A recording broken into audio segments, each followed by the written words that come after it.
আসসালামু আলাইকুম সবাইকে। তো আজকে আমি দেখাবো ক্যাপকাটে কিভাবে ক্রিয়েটর আইডি খুলবেন। তো এই আইডি খুললে ক্যাপকাটে টেমপ্লেট ভিডিও আপলোড দিতে পারবেন। তো এর জন্য সর্বপ্রথম আপনারা টিকটকে চলে যাবেন এবং সার্চ বারে সার্চ করবেন আলামিন এডিটর 2.0। তো এরপরে দেখতে পারবেন আপনারা আমার আইডি চলে আসছে। তো আইডির ভিতরে চলে যাবেন।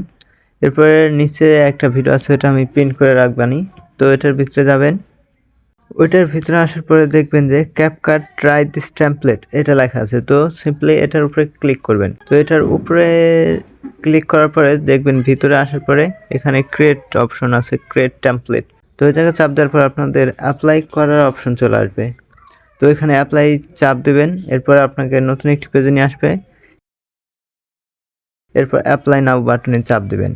তো অ্যাপ্লাই নাও বাটনে চাপ দিলে আমার এই জায়গা তো আমি অলরেডি একজন ক্রিয়েটর তাই দেখাচ্ছে। তো আপনাদের এখানে অ্যাপ্লাই নাও বাটনে চাপ দেওয়ার পরে আপনাদের ইমেল দিতে বলবে, যে ইমেলে আপনারা নতুন আইডি খুলতে চান। ওই ইমেলটা দেওয়ার পরে সাবমিট করে দিবেন। এরপর আপনার কাজ শেষ। সবাইকে ধন্যবাদ এতক্ষণ ধরে আমার এই ভিডিওটি দেখার জন্য। তো ভিডিওটি ভালো লাগলে লাইক, কমেন্ট এবং সাবস্ক্রাইব করে দিয়ে বেল আইকনটি বাজিয়ে রাখবেন।